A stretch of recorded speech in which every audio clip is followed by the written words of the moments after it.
이스라엘은 조상과 자신들의 죄로 인하여서 바벨론의 포로가 되어 70년 고난의 세월을 보내야 했습니다.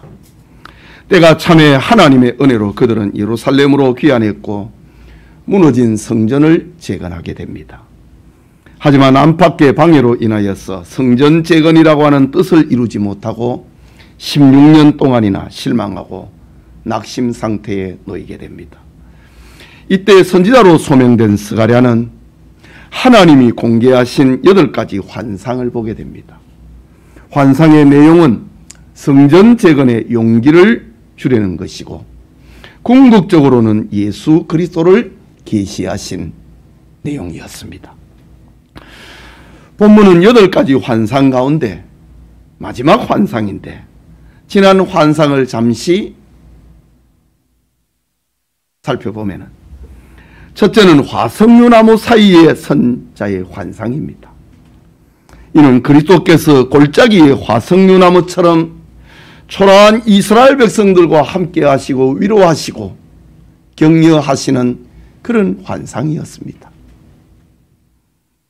둘째는 네 뿔과 네 대장장이 환상인데 원수의 세력이 뿔처럼 강해도 그리스도께서 그 뿔들을 베어버리고 깨어버리고 심판하신다는 환상이었습니다. 셋째는 청량줄을 잡은 한 사람의 환상인데 그리스도는 교회의 건축자이시요 교회의 보호자가 되신다는 환상이었습니다. 넷째는 천사 앞에 선 여호수아 환상. 천사 앞에 서 있는 더러운 옷을 입고 있는 여호수아 환상인데 그리스도께서 하나님의 택한 자들을 그들의 죄를 사하시고 의롭게 하신다고 하는 이신층이 믿음으로 의롭게 된다는 진리를 보여주는 환상이었습니다. 다섯째는 순금등잔대와 두 감람나무 환상이었는데 그리스도께서 성령을 보내셔서 사람의 힘으로 되지 않고 사람의 능력으로 되지 않는 하나님의 일을 이루어 가신다는 환상이었습니다. 여섯째는 날아가는 두루마리 환상이었는데 그리스도께서 하나님의 법을 어기고 회개하지 않는 자들을 반드시 심판하신다는 환상이었습니다. 일곱째는 에바 속에 앉은 한 여인의 환상이었는데 그리스도는 어느 민족 어느 나라든지 그 악을 청량해서 벌하시고 성도들과 영원히 분리시켜 버린다는 환상입니다. 그리고 오늘 8째 환상은 내 병거 내 마차의 환상인데 그리스도께서 역사의 주인이 되신다고 하는 그리고 최후 심판을 알려주고 있는 환상입니다. 오늘 내 병거라는 제목으로 하나님의 말씀 받고자 합니다. 말씀을 듣는 모든 성도님들에게 역사 진행의 바른 지식과 깨달음의 은총이 임하기를 소원합니다.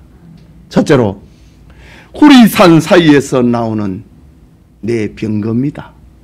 본문 1절을 봅니다. 내가 또 눈을 들어 본즉 내 병거가 두 산 사이에서 나오는데 그 산은 구리산이더라. 구리라고 하니까 조금 의미가 약해 보이는데 이전 성경에서는 노시라고 표현했습니다. 청동으로 표현을 했습니다. 여러분 산은 불변의 상징입니다. 시나 시조에서 변하지 않는 것을 상징을 할 때에 자주 산이 소재로 된 것을 우리가 알지 않습니까? 산은 언제든지 그 자리에 있습니다. 그리고 구리는 힘의 상징입니다. 옛날 돌과 나무로 무기를 만들었을 때에 처음으로 청동 무기를 만들어 싸우는 민족이 히타이트족입니다. 성경에 나오는 해족속이 바로 청동 무기를 가지고 전쟁에 임했던 사람들입니다. 당시에는 이들을 대적할 자들이 없었습니다. 이때부터 청동, 곧 노선, 힘의 상징이 되어 왔습니다. 그렇다면 구리 산은 무엇인가? 산은 변하지 않음을 말하고 있고 구리는 힘을 상징을 하고 있는데, 바로 불변하는 힘의 상징을 구리산이라고 표현합니다. 하나님을 표현하고 있는 수식어입니다. 스가랴 선지자는 내 병거가 구리산에서, 청동산에서 불변하신 능력의 하나님으로부터 내 병거가 나오는 환상을 보았습니다. 종교개혁자 요한 칼빈은 이 구리산을 가리켜서 하나님의 영원한 역사 운행 계획이라고 주석을 했습니다. 하나님의 영원한 불변한 하나님의 계획, 이것을 구리산이로 주석을 했단 말입니다. 하나님은 인류 역사를 즉흥적으로 운행하지 아니하시고 자신의 영원한 계획과 목적에 따라서 역사를 진행하고 계신다는 상징적인 표현입니다. 에베소서 1장 11절에 사도 바울도 이런 표현을 씁니다. 모든 일을 그의 뜻대로 결정하시는, 그의 뜻의 결정대로 일하시는 이의 계획을 따라 우리가 예정을 입어 그 안에서 기업이 되었으니, 하나님 자신의 뜻대로 행하시는 그의 계획에 따라서 우리가 예정을 받고 하나님의 자녀, 하나님의 기업이 됐다고 하는 바울의 영감의 표현입니다.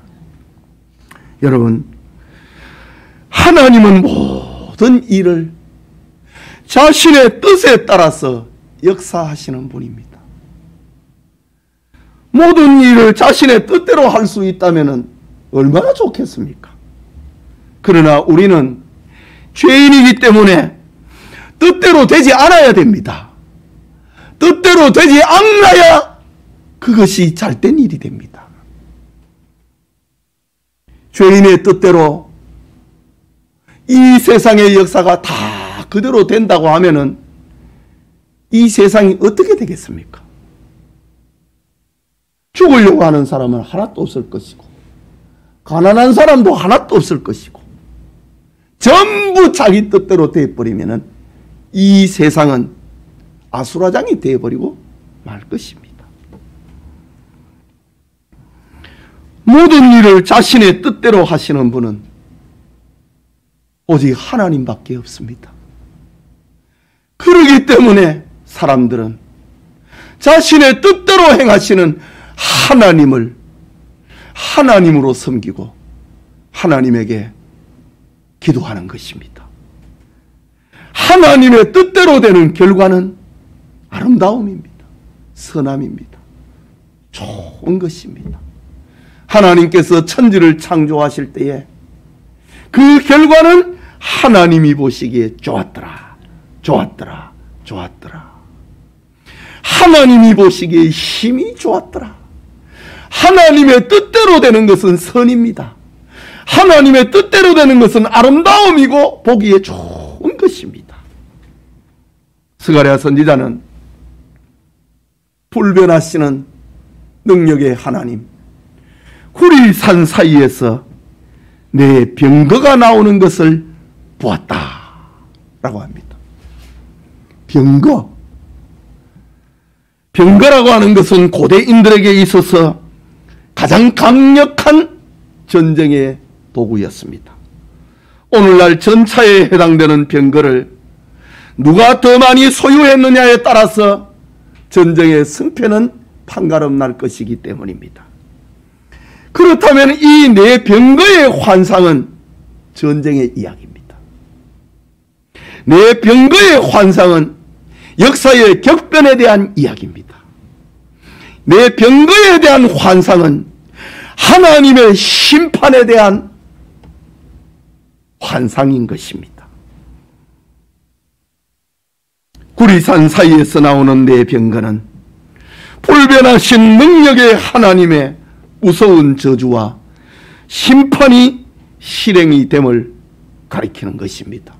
그 대상이 누구인가? 하나님을 불신앙하고 하나님을 불순종하는 자가 심판의 대상이 됩니다. 신명기 28장 22절에 하나님을 불신하고 불순종하는 자에게 임하는 재앙을 이렇게 표현합니다.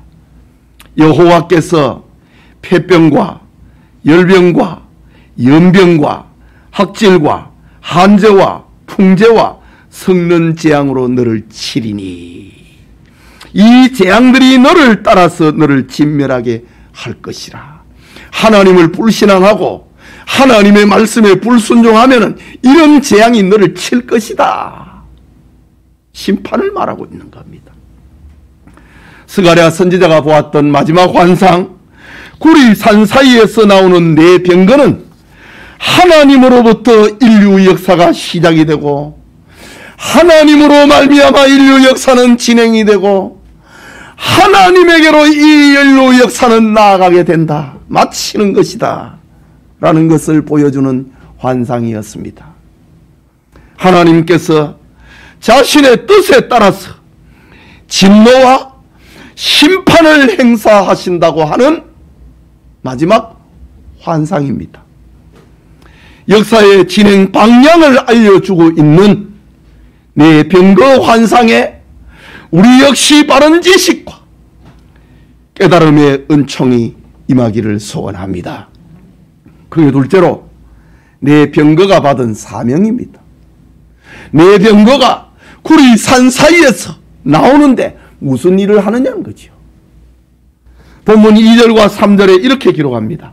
첫째 병거는 붉은 말들이, 둘째 병거는 검은 말들이, 셋째 병거는 흰 말들이, 넷째 병거는 어룽지고 건장한 말들이 메었는지라.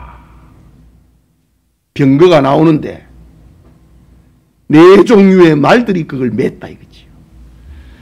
네 병거 중에 첫째 병거는 붉은 말들이 메었다라고 합니다.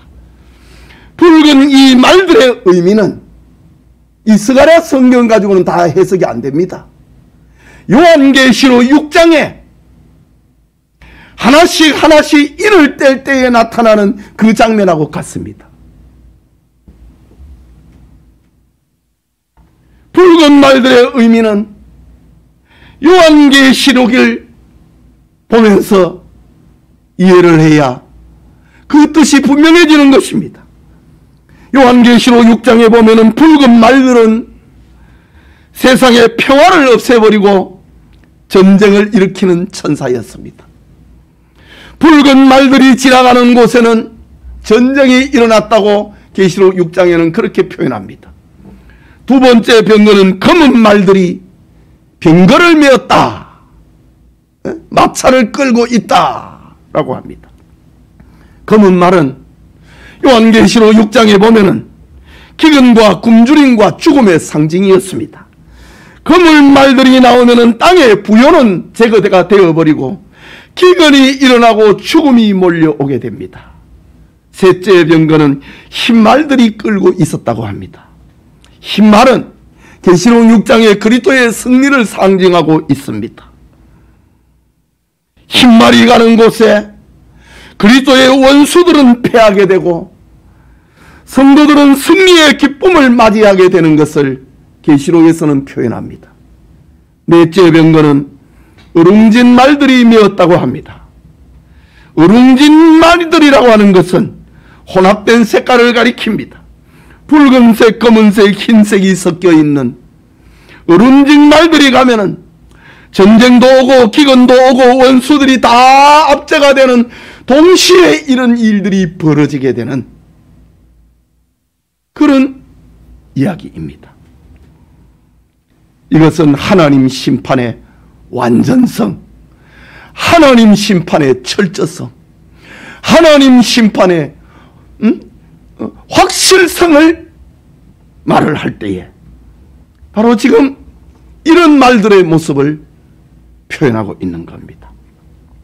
스가랴 선지자는 이 네 병거가 가지고 있는 진리를 알지 못했습니다. 지난 첫 번째 환상부터 일곱 번째 환상까지도 스가랴 선지자는 그 내용을 알지 못해서 내 주여 이것이 무엇입니까? 라고 환상의 때마다 물었는데 여덟 번째 환상도 스가랴는 이해할 수가 없었습니다. 그래서 계시의 전달자에게 내 주여 이것은 무엇이니까? 라고 물었습니다. 그러자 천사가 5절에 대답합니다.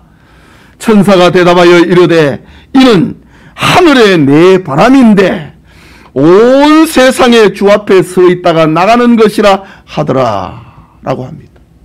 네 병거를 가리켜서 네 종류의 말들이 끌고 있는 이 네 병거를 가리켜서 하늘의 네 바람이다 라고 말합니다.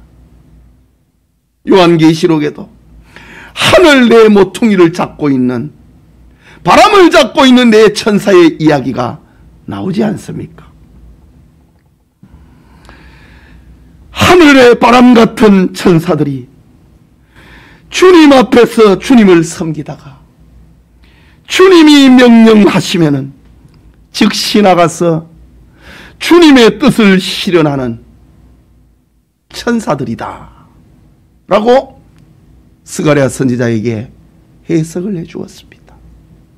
주님 앞에 서 있다가 주님을 섬기다가 주님이 명령하시면은 그 주님의 명령을 이루어 드리는 천사들이다 라고 해석해 준 것입니다. 계속해서 본문 6절에 검은 말은 북쪽으로 나가고 흰 말은 그 뒤를 따르고 으름진 말은 남쪽으로 나가고 라고 합니다. 하나님으로부터 나오는 네 말들이 받은 사명입니다. 검은 말들이 북쪽으로 갔다. 이스라엘의 북쪽은 바벨론을 말합니다. 하나님의 성전을 파괴하고 하나님의 백성들을 포로로 잡아가고 하나님 백성의 영광을 빼앗아버린 바벨론을 향하여서 하나님께서는 검은 말을 보냈다 라고 합니다. 검은 말은 아까 기근과 죽음의 재앙이라고 했습니다. 바벨론은 지금까지 잘 먹었습니다. 잘 살았습니다. 그러나 이제 하나님으로부터 기근과 죽음의 재앙을 만나게 됐습니다. 그런데 그뿐만이 아니고 흰 말이 검은 말을 뒤쫓아서 또 가는 것입니다. 바벨론의 완전 정복을 말하는 겁니다. 바벨론이라고 하는 나라가 바뀌어버리는 걸 말합니다. 계속해서 으름진 말은 남쪽으로 달려갔다 라고 합니다. 이스라엘의 남쪽은 애굽을 말합니다. 애굽은 하나님의 백성들을 우상을 가지고 경제적인 풍요를 가지고 끊임없이 유혹했던 자들입니다. 그래서 하나님께서는 애굽으로 내려가지 마라 라는 말을 반복적으로 사용하고 있습니다. 풍요와 우상과 번영의 상징이 애굽이었습니다. 애굽에 하나님께서는 으름진 말을 보냈다. 붉은 말, 검은 말, 흰 말이 섞여 있는 그런 말들을 보냈다. 애굽에 온갖 종류의 심판을 쏟아놓으셨음을 말하고 있습니다. 온갖 종류의 심판. 애굽에 내린 10가지 재앙을 우리가 생각을 하면 이해할 수 있을 것입니다.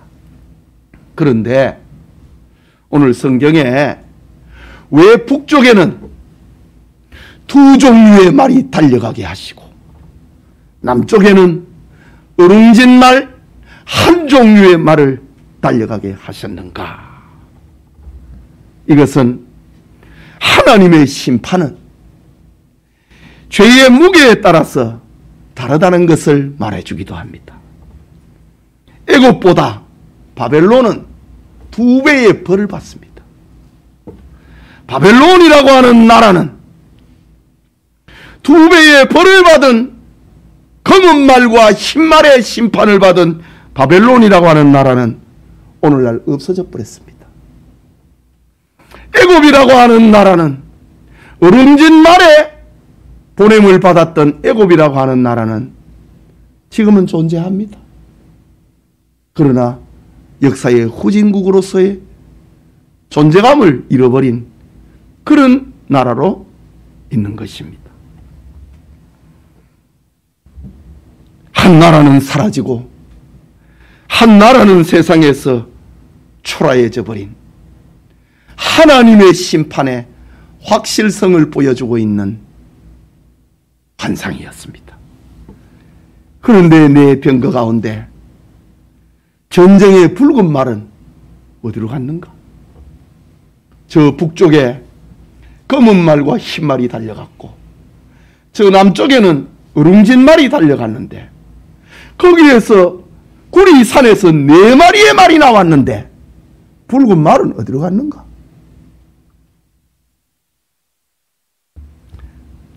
스가랴가 이 환상을 받았을 때에는 이미 전쟁이라고 하는 것이 근동지역에서 평정이 되어버렸습니다.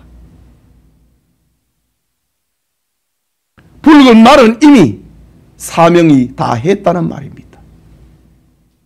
바벨론은 멸망을 해버렸고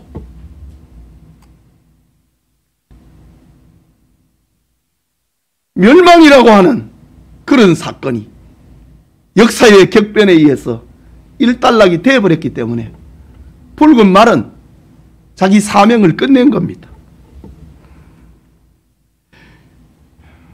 8째 환상은 바로 하나님께서 천사들을 부리면서 자신의 계획과 자신의 목적을 이루신다는 사실을 알려주고 있는 환상이었습니다. 역사의 주인은 사람이 아니고 역사의 주인은 바벨론의 느부갓네살이 될 수 없고 이스라엘 백성들을 해방을 시켰던 페르시아의 고레스도 역사의 주인이 될 수 없고 천사도 역사의 주인이 될 수 없고 역사의 주인은 오직 하나님이라는 사실을 알려주고 있는 것이 바로 이 8째 환상의 특징입니다. 마지막으로 내 병거가 받은 사명수행의 결과입니다. 내 병거가 사방에 두루 다녔는데 그 결과가 어떻게 됐는가? 본문 7절과 8절입니다. 건장한 말은 나가서 땅에 두루 다니고자 하니 그가 이르되 너희는 여기서 나가서 땅에 두루 다니라 하매 곧 땅에 두루 다니더라. 그가 내게 외쳐 말하여 이르되 북쪽으로 나간 자들이 북쪽에서 내 영을 쉬게 하였느니라 하더라 라고 합니다. 말이 조금 어렵지요. 이 환상의 이야기이기 때문에 요한계시록에 등장하고 있는 그런 장면과 같기 때문에 얼른 이해하기로는 쉽지 않습니다. 그래서 해석이 필요하고 그래서 설교자가 필요한 것입니다. 하나님의 심판을 행사하는 내 병거는 사방으로 두루 다니면서 하나님의 명령을 실행을 했습니다. 심판을 행사했습니다. 그 누구도 그 어느 곳에서도 하나님의 심판을 피할 곳이 없고 피할 사람이 없었습니다. 심판은 북쪽에서만 이루어진 것이 아니고 사방에서 벌어졌는데 사방에서 이루어진 심판 가운데 오늘 특히 마지막 8절에서는 북쪽으로 나간 자들이 북쪽에서 내 영을 쉬게 하였느니라 라고 합니다. 사방에서 하나님의 뜻이 실현이 됐는데 왜 유독히 북쪽에서 일어난 그 일을 지금 강조하고 있을까? 북쪽에 있는 바벨론은 하나님의 언약 백성을 박해했던 주적이었기 때문입니다. 적그리스도의 상징이었기 때문입니다. 나머지는 다 졸개들이었던 겁니다. 주적이, 이스라엘의 숙적이, 이스라엘의 가장 큰 적이 검은 말과 흰 말에 의해서 심판을 받았습니다. 이것이 내 영을 쉬게 하였느니라 라는 결론입니다. 8가지 환상 중에 첫째 환상이 그리스도가 함께하는 하나님 나라의 화석류 나무 사이에 서 계신 그리스도를 통하여서 하나님 나라의 시작을 알려준다면, 마지막 8번째 이 환상은 하나님 나라의 완성을 알려줍니다. 하나님의 나라는 골짜기에서 화석류 나무 사이에서 출발해서 고리산 사이에서 끝이 난다는 것입니다. 그 결과 8절 후반부에 내 영을 쉬게 하였느니라 라고 합니다. 우리 지난번에 개역 성경에서는 내 영을 시원케 하였느니라 이렇게 번역을 했습니다. 하나님의 심판이 행사된,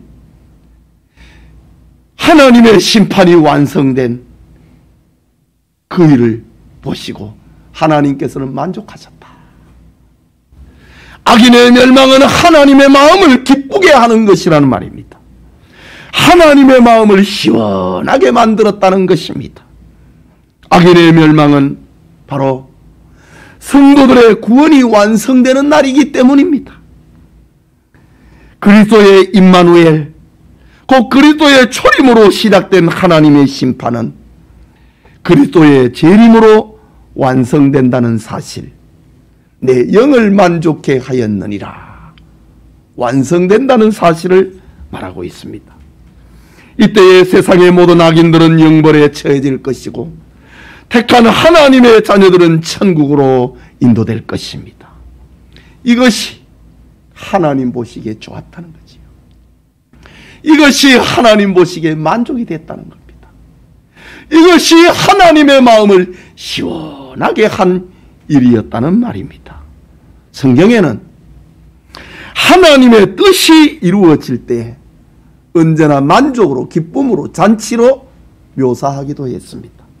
열처녀의 비유에서, 양과 염소의 비유에서, 충성된 종의 비유에서 하나님의 뜻이 이루어질 때는 쉬어라, 나의 기쁨에 참여하라, 이런 표현이 나타납니다. 이런 양의 비유에서, 이런 드라크마의 비유에서, 돌아온 아들의 비유에서 잃었다가 다시 찾았다, 나와 함께 즐기자.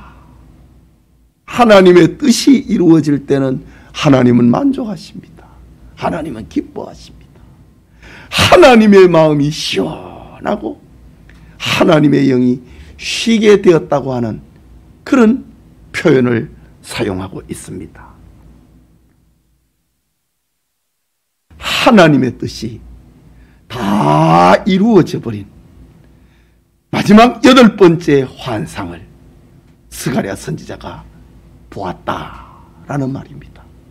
사랑하는 성도 여러분, 삼성그룹의 창시자였던 이병철 씨가 돌아가기 전에 신앙에 대해서 24가지 질문을 했다는 사실을 아십니까? 그 중에 하나를 소개하고 오늘 설교를 마치려고 합니다. 신이 인간을 사랑했다면 왜 전쟁과 고통과 불행과 죽음이 주어지는가? 이병철 씨가 죽기 전에 질문했습니다. 스가랴 선지자의 언어대로 표현을 하면은 하나님이 인간을 사랑하신다면은 왜 붉은 말, 검은 말, 흰 말, 어룽진 말을 보내시는가? 라는 질문입니다. 이런 질문에 대하여 세속의 역사가들은 2가지 역사관으로 대답을 해줍니다. 하나는 우연히 일어난 일이다. 우연적 역사관입니다. 그리고 다른 하나는 사람들이 음모를 꾸몄기 때문이다. 음모론적 역사관입니다. 이 세속 역사가들은 전쟁이 일어나고 기근이 일어나고 전염병이 발생을 하고 역사의 격변기가 일어나면은 어김없이 이 두 가지 역사관으로 설명합니다. 우연이 된 거다. 인간이 음모를 꾸며서 이렇게 된 것이다 라고 설명을 합니다. 그렇다면 우리 성도들은 세상에서 전쟁과 기근과 전염병이 일어날 때에 어떤 역사관을 가져야 되는가? 그것이 바로 오늘 8번째 환상의 핵심입니다. 우연적 역사관을 따를 것인가? 음모적 역사관, 음모론적 역사관을 따를 것인가? 아닙니다. 역사의 운행과 역사의 진행은 언제나 하나님이라는 사실을 가르쳐주고 있습니다. 그런데 왜 하나님은 인류 역사 가운데 붉은 말을 보내고 검은 말을 보내고 흰 말을 보내고 어룽진 말을 보내시는가? 여기에 대답할 수 있어야 되는 것입니다. 여기에 대답할 줄 알아야 되는 것입니다. 멸망할 인류 가운데서 하나님의 택한 백성들에게 회개할 기회를 주시고 회개한 자를 구원하여서 그들에게 천국을 주시고 천국에서 영원한 예배적 존재로 살아가도록 하기 위한 하나님의 목적을 이루기 위하여서 지금도 하나님께서는 붉은 말을, 검은 말을, 흰 말을, 어룽진 말을 보내시는 것입니다. 이것이 역사 해석입니다. 바른 역사관입니다. 하나님께서 스가랴에게 8가지 환상을 보이면서 마지막은 이 세상의 역사는 하나님의 것이다. 하나님의 뜻이 완성된다. 그것을 알려주고 있는 환상입니다. 이 목적을 이루기 위하여서 하늘의 천사들과 일꾼을 통해서 섭리하고 계신다는 겁니다. 그렇다면 하나님의 자녀된 우리는 예수 그리스도에 대한 절대적 믿음과 절대적 헌신을 다짐해야 되는 겁니다. 이런 역사관 앞에서 시편 2편 12절에 이렇게 말합니다. 그의 아들에게 입맞추라. 그렇지 아니하면 진노하심으로 너희가 길에서 망하리니 그의 진노가 급하심이라. 여호와께 피하는 모든 사람은 다 복이 있도다. 하나님께서 보내신 구주 예수 그리스도 아들 예수님에게 입맞추라. 그리하지 아니하면 진노가 너희에게 쏟아질 것이다. 역사의 중앙에 하나님은 자신의 독생자 예수 그리스도를 보내셨습니다. 지혜로운 사람은 자기 목적을, 자기 뜻을 이루기 위하여서 사는 사람이 아니라는 말입니다. 지혜로운 사람은 하나님의 목적에 따라 거기에 순종하는 사람이라는 사실을 알려주고 있습니다. 그의 아들에게 입맞추라. 여호와께 피하는 모든 사람은 다 복을 받을지로다 라고 합니다. 스가랴 선지자가 보았던 환상의 결론은 바른 역사관을 가르쳐줍니다. 구속사적인 역사관을 가르쳐주고 있습니다. 예수님이 중심이 되어 있는 역사관, 구속사적인 역사관을 가르쳐주고 있습니다. 하나님께서 역사의 주인이 되시고 역사의 중심에는 예수 그리스도가 있다는 사실을 공개하고 있는 환상 계시인 겁니다. 우리 모든 성도님들이 하나님의 아들 주 예수 그리스도에게 입맞춤으로 흥하는 인생, 복을 받는 성도님들이 다 되시길 축복합니다. 우리 같이 기도합시다. 참 하나님의 은혜로 2달 동안에 스가랴 선지자가 보았던 8대 환상을 들을 수 있게 되니 얼마나 감사합니까? 그러나 결론은 역사의 주인은 하나님이시다. 하나님께서 이 역사의 중앙에 예수 그리스도를 세우셨다. 예수 그리스도는 자신의 교회를 통하여서 하나님의 뜻을 나타내신다. 그 아들에게 입맞추는 자는 하나님의 진노를 피할 수 있다. 그 아들에게 입맞추는 자는 하나님에게 복을 받은 사람이다. 그것을 스가랴 선지자를 통해서 공개하고 있는 계시의 결론입니다. 이 시간 우리 모두 하나님이 이 세상 역사의 주인이고 나의 주인이 되시고 예수 그리스도는 역사의 중심이 되고 내 신앙의 중심이 된다고 하는 그런 고백적 기도를 올리겠습니다.